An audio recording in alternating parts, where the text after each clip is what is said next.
butereevu nkwaniza ku mikutu gyaffe gino we bali nnyo okubeera ng'ogobere bali nnyo okubeera ng'olaba nze Ade Wilberforce kuno Mbiyanja ndi ne kojja wange ono kojja Kagato okulaba nga tumulungula ensonga ez'omwami gwe bayita Paul Job Kafeero omwagalo w'abangi bingi ebitambula ku mitimbagano bingi ebitambula wonna abaana bingi bwawanda muliro kati bwefuna omuntu ng'ono mukwano gwe era eyali kojja wali manager we wali aliko manager ate nembeerako ne producer ne kalamu wakwatanga ku Kafeero kye yali nali sobola kukwata kalamu kuba bye nali njagala nga n'ebimu abikola okusinga bwe mbyagala. Was very talented. So bingi ebitambula ku mitimbagano bye mulabyeko njagala omukulu ono ajja abittaanye era nkakasa nti tunaviira mu interview yaffe tujja funa parties eziwerako okwongera okubeera nga tumulungula ensonga zino. Otherwise abali ku mukutu gwaffe gwa Kojja Kagato exclusive ali ne ku Focus TV tukakasa nti mugenda funa ekinyusi kya story eno we yatandikira mpaka ne weetuuse kojja sebo nkwaniriza obulamu bugamba ki obulamu bwe butyo tetwafuna bwa ddembe yemiranga amajja ate era n'amagenda layini yali mu luyimba lwa mugenzi nayeeyo eyo gundi baluyita obulamu bwe butyo lwawandiikibwa Sekandi Enjo Sekandi kojja nsaba obuze ku bantu tutandike abalabi baffe abamukutu gwaffe guno gwa Focus TV ne Kojja Kagato exclusive balamusizza nnyo tubaagala okufa obufiirwa engeri gye mutwagalamu engeri gye musubscribingamu ate nga mweyamye n'okugamba nti mujja kulungera mujja genda mu maaso n'okusharinga n'okulayitinga byonna n'okomentinga tubaagala mube nga mutubuulira ekyo kimwandi badde mwagala mpozi twogereko naye nga kaakati we twogerera tuli beetegefu okubawa buli kye tulowooza nti kibasaanira buli kye tulowooza nti kibagattako mu bulamu bwabwe tujja kibawa bingi bye mutaasomako bingi mutawulira bye mutaalabako twagala tubimulungule ku mukutu guno mbajjukizaako enjawulo nti Kojja Kagato exclusive tuyinza obutaddamu laba nnyo story zinene ez'ebitambula netuva ne story ziri ezaffe ez'ebyafaayo netufuna ne story gy'onoolaba omwaka guno n'ogujja ogiddiŋŋane nga bwe ne bw'oba okyajagala ogiddamu n'ogiraba buto n'otegeera bulungi okuba ate wano bwe tuba twogera emirimu egisinga obungi olulimi lwe twogereremu Oluganda ffe olw'okuba tulumanyi oluusi bwe twogera ffe tulowooza nammwe mulutegeera tukyetaagisa ndowooza okubanga bye twogedde mubiddamu emirundi egiwera okubiraba n'olyoka otegeera obulungi kye tuba kojja oluusi n'ebimu binyuma nga weetaaga obiddinga oluusi nga bwe biba binyuma olemererwa okutegeera kye boogera. Okay kojja wangi mbadde nsaba onsiigire ku kifaananyi ekitonotono Kafeero yaani then tugenda kuddayo wali nkubuuza ebibuuzo ebyange bye njagala okuba nga mbitegeera n'omulabi abitegeere. Abalabi baffe balamusizza mbaagala nnyo kubanga nammwe mwaŋŋamba nti munjagala ndabira ku sipiidi gye musubscribingirako tutambulirako sipiidi gwe tutambulira ku Focus TV ne Kojja Kagato exclusive ndaba sipiidi y'amaanyi. Very true. Mbuuziddwa ekibuuzo ekya Kafeero abantu bangi babimbuuza ate abantu babadde bamanyi nti nja batabukira nga bambuuza ebibuuzo ebyo naye nedda si bwendi. Kafeero ye muyimbi omwatiikirivu omuyiiya nakinku omuyimbi atawomekamu mutwe omugenzi atazzikawo ekyatazzikawo kimugirako kubanga n'abaana be mulimu abayimba naye nabo batyo okugenda ku siteegi okuyimba kubanga baagala okuyimbira mu kifaananyi kye ekikyali ekizibu. Olaba kati omuntu bwe baali bayimba ye Enjo Sekandi ayimba era bw'oba wali n'ogamba nti gundi eyo nga nnungi siddi eyo ne bagamba nedda Sekandi yali wali yayimba ng'ayimbidde ddala exactly ng'oli bwe yalibanga era ennyimba zonna ezisinga abantu naguno gwaka tebaawulanga Kafeero ze yayimba na Sekandi ze yayimba ate nga kuba baabangaawo nga bwe zifuyimbibwa ziti buli omu amanyi ono yeyayimba nono yeyayimba n'amaloboozi gafaanaganira ddala. Enjo ono inspiration agijja ku Kafeero. Enjo yali muyimbi era okuva emabega kuba yagenda okujja ewa Kafeero nga muyimbi era najja n'ennyimba bakwatagana batya mu maloboozi n'okubeera nga bafaanaganira bibeerawo omuntu asobola okujja ku kyalo teriyo muntu oyayogeranga gundi naye nga ate oli si yamukola ki si yamusikiriza oba okuba nti boogere batyo naye nga Katonda akikola nga bafaanagana. Oba omugenzi yakopa enjo nedda ate Kafeero yali ayimba bibye. Bwe yagenda akula n'atereera mu layini nga ogenda kakana nga bayimba bumu bwe batyo. Kati nga bw'onaalaba waliwo abayimbi wano bayinga nga Dani Mugula bwe yayimbanga edda ne Misusera Segamwenge n'ayimba nga tobaawula ng'olowooza y'omu. Gundi bwe yayimbanga omusajja bamuyitanga Christopher Sebadduka. Yes, Christopher Sebadduka. N'omusajja omulala bamuyitanga Suuna Sekakka nga bwe bayimba toyawula maloboozi gaabwe. Suuna Sekakka ndowooza bwesuse noddiwulira naye ate Sebadduka nali ndiwuliddeko. Suuna Sekakka yayimba bulungi nnyo naye nga bannamasaka yayimba kazadde akaweewo oyo bamuyitanga oyo yali ayitibwa Ssebbowa Mugonza. Naye ono yayimba oluyimba olwa Nabuddu lwali lulungi nnyo nga kati kojja abagezi oyogera ekigambo n'antazikawo ekigambo ekyo kyanditukidde ku bantu batya kuba banne bakikozesa nnyo ennaku. Omuntu atazikawo yoyo abadde akolera abantu ebintu ebirungi nga kiyinza okutwala obudde okufuna omuntu akola ebintu ebirungi n'omutima gwe gwonna so si nga tabikola mu kweraga. Ku baana bano baba 2,000 okudde ne waggulu tuyinza obageraageranya nga ku Pulezidenti Museveni ntiki n'antazikawo. Ani obutazikawo anti sitegedde kojja noonyayo ekyokulabirako abaana bano aba 2,000 gwe kakati gamba basobola okusinziirako nti kakati twalina omusirikale nga Kirumira atazikawo. Mbadde babadde Museveni kuba bamumanyi buli omu bamumanyi naye nga ate azzikawo. Omuntu yenna yenna kasita mubeeramu abakaaba emiranga ku lulwe yabazzikawo kubanga walumbe ku nsi kwali taliggwako. Kojja tuddeyo eri ewa Kafeero. Nze nadizeeyo eyo kuba gwe wantute. Omugenzi Kafeero bingi ebiri ku mikutu kuno bingi ebiddiŋŋanye buli kiseera biddiŋŋana koze we naafuna kojja ate nga munywanyi we mukuza. Nze siri munywanyi we nali munywanyi we. Wali munywanyi we ate era gwe yalekawo nga omu ku bakuza nakyo kitereeze yasigala ngaani nga yali mukwano gwe. Kojja nalabye ennaku z'omwezi zabadde 17 mwabadde mu kyaki wano e Makindye n'obaako ka speech ke wawadde akanyumidde nnyo ne ŋŋamba kojja ng'abadde aludde okuvaayo okwogera ku nsonga zino ate ng'azimanyi azikuba budinda koze we nakufuna nja kukufuna twogere. Wano basingana mu 96 mbadde nsaba ongattira olujegere luno engeri gwe gy'osinkanamu Kafeero tulyoke tugatte wali tutambule. Kafeero yajja Kampala ng'aleese nnyimba ze kuzitembeeya kulaba ani anaazigula mu 1987. Avaawa? Ava Masaaba Kyaggwe Nkokonjeru mu Bakunja. Ava Bukunja. Bw'atuuka awo ne bamujerega n'engeri gye yali omumpi yali mutono avudde mu kyalo nga balabira ddala nga bazimusaba nga nazo tazirina kuba yali tazirina nti ziizina yali azirina mu mutwe nga bagamba zinyine ennyimba zange nti zo ziriwa nti nzirina mbayimbiremu totumalira budde gundi wamaleeta teepu eyo tuwuliremu ne bawuliramu zoli azze naki nze kyendava ŋŋamba nti bannaye omuntu bamuwuliriza ŋŋamba eyali mukama wange ani oyo mwami Festo Kasajja nga nti omuntu bamuwuliriza twandiwuliriza ku nnyimba ze nangamba nti oba olina obudde genda obiwulirize miruddawo olwo mu Kampala wakati awali ekizimbe kye bayita Yamaha nkiraba awali edduuka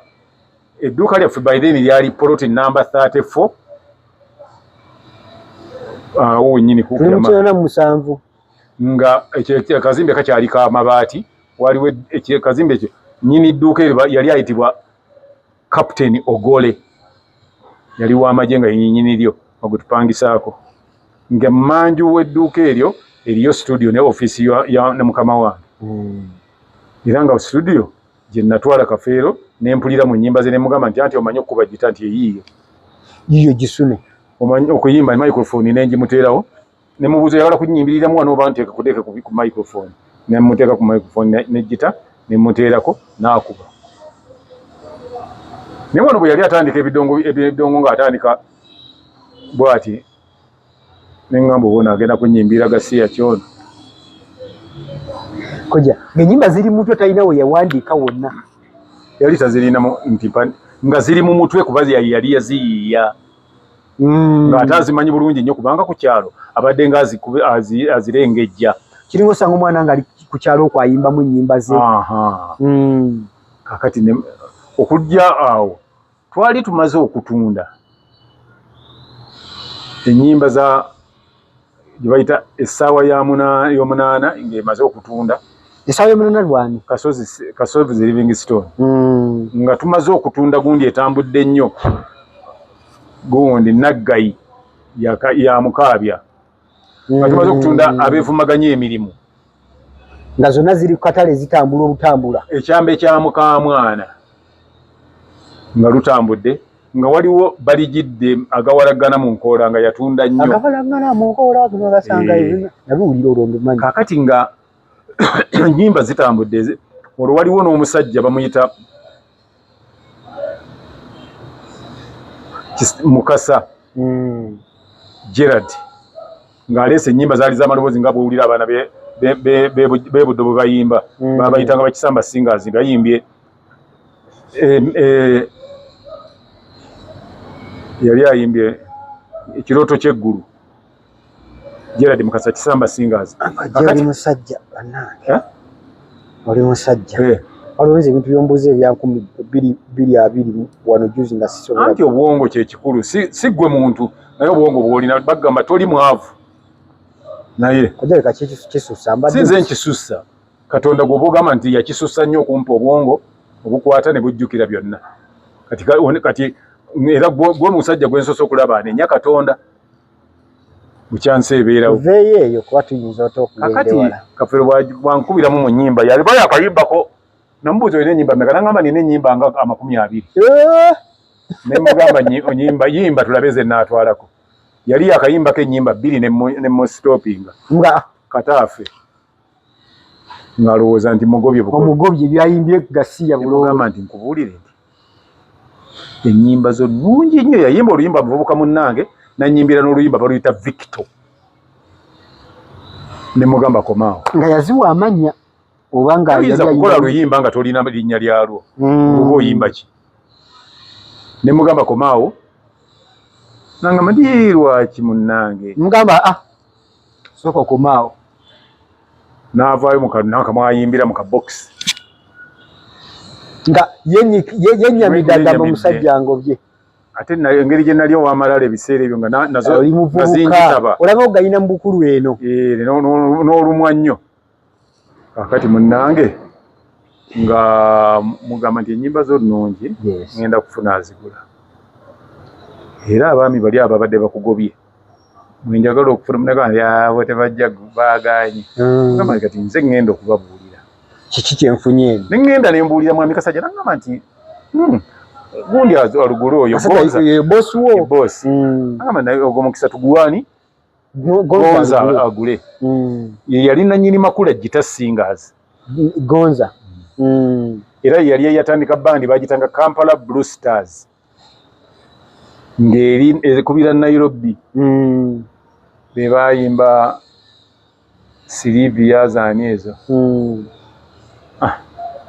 ng'omuyita Lwebuga abamanyi oluyimba Lwebuga nga muyitiramu mbona mwita munangamba nti bwe kiri nti kati naye anti kati tulinaja kukola studio tasobola gigendamu kati n'amala anaasulawa ne mugamba nti nze neeyama nti nja kumususa omufeerera kulo olunaku lwennyini lwava mu kyalo okujja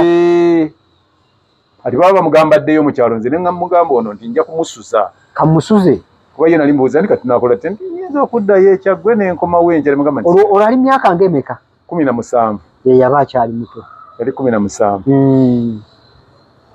ne mugamba nti kakati sooka omale okulya emmere by then yali ya siringi 2 n'omufunira nusu 2 n'alya emmere agenda n'alya emmere bulungi n'emmere yali 87 yali weyajjira yali teweza 2 eteweza 2 kubanze zali siringi 2 nze nange ye 2 nagiryako kubanga 2 sente bwe zaali zivungisiddwa zaali sente enusu 10 nga zirimo tezinatuuka 2 negula ekyemisana naye n'ataano zaali nyingi kubanga ekiro ya sukaali yali egula siringi 15 tugula ekyemisana n'alya bulungi nemugamba nti kakati tojja kuddayo tugenda kusula ffenna naye enkya tujja kuleeta okole ki olikodinge kale nyimba weeziri nendala ne weziba zeetaagwa nzirina nkeera bwe twali tuyingira studio twagenda eka naye teyasula wange gundi n'alowooza nti nyinza okufuna abalala abagula ennyimba ezo gonza nemutwala nenzitundayo n'aŋŋamba kasule ewuwe n'amutwala asule ewuwe era bwe twatuuka mu galagi ya gonza baayawula enkoko ne bazizza oludda olumu Kafeero n'asula oludda luno enkoko ne zisula eno n'ateekawo akatimba twagenda okumala ennyimba ezo nga wayise ennaku ezi ennaku 3 nga Kafeero akamirwa 4 nga y'omu ku bantu abatuuse mu bulamu obutabangawo eyajja nga n'ezimuzaayo tazirina teyekakasa oba n'afuna n'ekyokulya mu nnaku 3 ng'akamirwa 4 yakuba ennyimba olwakuba oluyimba lwe bayita muvubuka munnange naye yatudingisa Victor lwe nawulidde teyaluzzaako nazzaako oluyimba baluyita essaawa y'okuzaawa essaawa y'okuzaawa sate si luno olulala waliwo mazima ddala walumbe gyali era nkimanyi tuli ku lisiti nga yayimba olwo kitaka yakataatala n'abakyamu emiranga bambi wowe yatwala ne baminisita abagagga n'abakungu bonna kwata buuyo otwala kati bwalumala nze zange ne ziggwayo ze nali njagala kubola lwali lugjeyo buli kimu gwali mwagalamu mmeka nali mwagalamu ennyimba 6 naye bwe yayimbako ezo 2 muvuka munnange n'olwo nga ne bwaleeta ezisigadde nga gasiya nga teepu ebejja kutambula egwe message eweddeyo kati n'akuba Victor bwe yateekako Victor ate bali ne bagwa eddalu kati bwe baba gonza bwawunga bwe yalumala n'ambuuza oli n'olulala yali uwe ali mu studio naye tannamanya kuba yalina okumikisinga atukolere tannamanya kiri eno kati n'akuba olulala ne bambuuza oli n'olulala nti ye ate ekirungi ekyamuliko nga buli luyimba lwakuba akola one take tananagira kugamba zaali nnyimba ze ng'ate kyayimba yali muyimbi ng'ate awandiika si kuyimba nga tananagira tagira talina kiwuggwe talina ki kuba nali namutotteko mu studio yagenda ogijjamu ng'amaze ogitegeera kati n'akuba oluyimba olwokuna baluyita ekijjankunene oluyimba olwo lwamuleetera n'ettabbu oli n'atuuka n'okulowooza nti ono bano bagundi abaali bamuvumavuma bawalaggana baggulawo okembiranye Kafeero naye yaliko ku mbiranye nga bwolaba bakingisaa ne gundi ne palaso ne Kafeero yaliko ku mbiranye ne baddiikuula baliwa bavuka gyatambula nga alina ebintu alinga asibye ekirivu bw'atimba asoma mawulire akola biki asina ku kkubo abo nabo ng'oli nalowooza nti Kafeero yayimba ku ye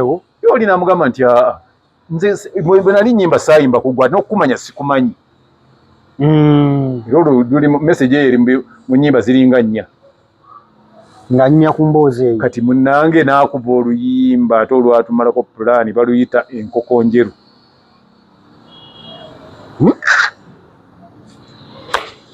yakuba enkoko njeru mwena ne muyimba lwebayita enkoko njeru naye ennyimba zonna ndazinoonya lwoyogeddeko ndadunoonya yakuba enkoko njeru nannaamiriza buye yali awo mwena ne mwewu ng'ate lwa mukwano naye ng'engeri gye yatontoma ebigambo bye nga oyinza okulowooza nti yali alina gwabuulirira oba ki kojja kankusitopingemu katono awo teyali musajja muyivu si bwe kiri Kafiro yali yasomako wadde teyali muyivu nnyo naye kirungo ki yalina mu nsengeka ye kyava ku ki ekyo anti creativity obuyiiya obwo teva ku muntu oba yasoma oba teyasoma kuba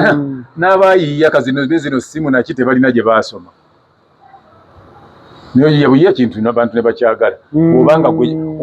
omaze kukola research ku kyogenda okwogera okola kati gwe olowooza nti nze bwe mba nnyonnyola nasoma nnyo ndyawo nasoma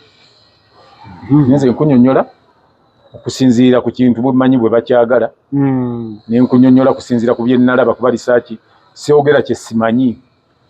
era kye simanyi kugamba nti sikimanyi omanyi kikojja nkubuuziza ekintu ekyo omusajja yasengekanga ennyimba nga taddingana mu bigambo anti ebigambo olulimi lwali lulwe gwe kyogamba nti okuva ku makya wakatandikira kunyumya bye wanyumiza ku makya obizzeemu ndabidde ku nnyimba ze bayimba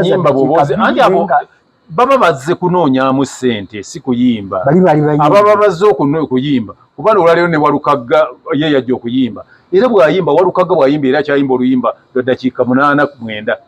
ng'ebigambo tabizzeemu bano bayimba eddakiika 2 okuba omanya nti bo baagala ssente agira atyo n'atandika bawe baane alo n'amala okuyimba agira ati teri abo bakafeero oba walukagga tayinza kuyimba n'ayimba n'agira ati mumuyimbire ate nga mwasasudde okugira mumaliriza wali okulikodinga ennyimba ezasooka 6 mubuuza nti tukuwe ssente mmeka bannange kojjako akabuuzo kazibu mu nnyimba zo olweyambuuzaako oyagala tukusasula essente mmeka olwongenza okusaba omulimu toyogeranga ssente bannange akabuuzo oli bwakikugambanga omutyemuliranga otya omusango omuzungu toyagala nkuwe ssente mmeka njagala obukadde 4 nze nga nabadde ntegese 2 n'omugamba naawe oyo wa talking mpa 3 Kafeero mumubuuza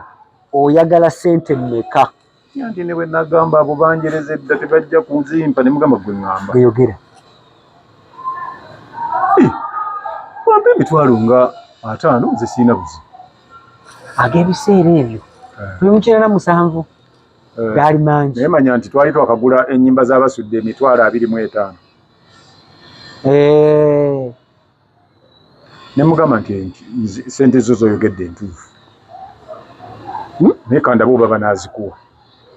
okigerageranya mu leero bwe bukadde 5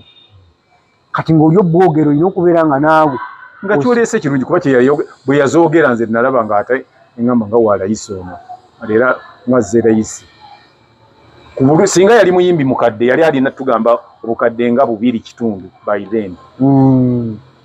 tugamba netugamba kale naye ngeri yali mupya mu kintu nga tamanyi nasi simbwe zitambula nemugamba nti kamugambeko tulabe bwe namugamba nyimba nziwulidde ennungi naye tugenda muwa emitwalo 4 bwe zaatunda olunaku olwasooka n'agamba nkwongeddemu emitwalo 5 wangi ana galingo ngamba ana gamuwadde amuwe endala 5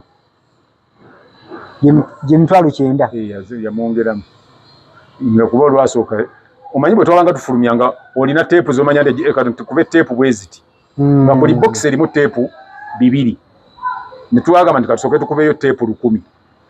zagenda okubeera ssaawa 4 nga ziweddewo nga kitegeeza eyo teepu eba ejja kutambula abaana bazigula nga bali awo bawuliriza bagamba kwako jalabayo kati saa zino okugenda oluyimba abantu odwagala olina oddupika ku social media ate oluyimba kulwagala tekyetaaga ddupika banange kati kyoka nze walabyeko nina gundi eziri ku social media nze nzipika nazipisa ezinyo abantu bazaagale speech yo yokka anti nayogedde bwezisaayimbye kitegeeza bw'okola ekirungi speech yo yokka nalabye erumba ndooza kakadde ku TikTok okwo kati abantu bw'oba oyogedde bw'obanga byoyimbye abaguze okugula music ono bo bawulira nebagamba mpweyo oluluwulira bwe bati teepu eyo ejja kukola ogenda okuyitawo wiiki nga buli woyita mu kibuga nyimba 3 zenkugambye nga kwe kuli olumu oluyimba n'abatembeeyi ba leediyo baali bangi by then olwo Paulo Kafeero muvubuka munnange ate radio ebika ebyaliwo byali birungi waliwo AFD National nga eyimba nga bw'owulira huufa lesaba tula nga Kampala yenna buli woyita n'abatembeyi baawa n'abaawa nga zeziriko wagenda okuyitawo weeks 2 kafeera nga tumupangisiriza ennyumba nga ya bisenge na 2 nga yeetwala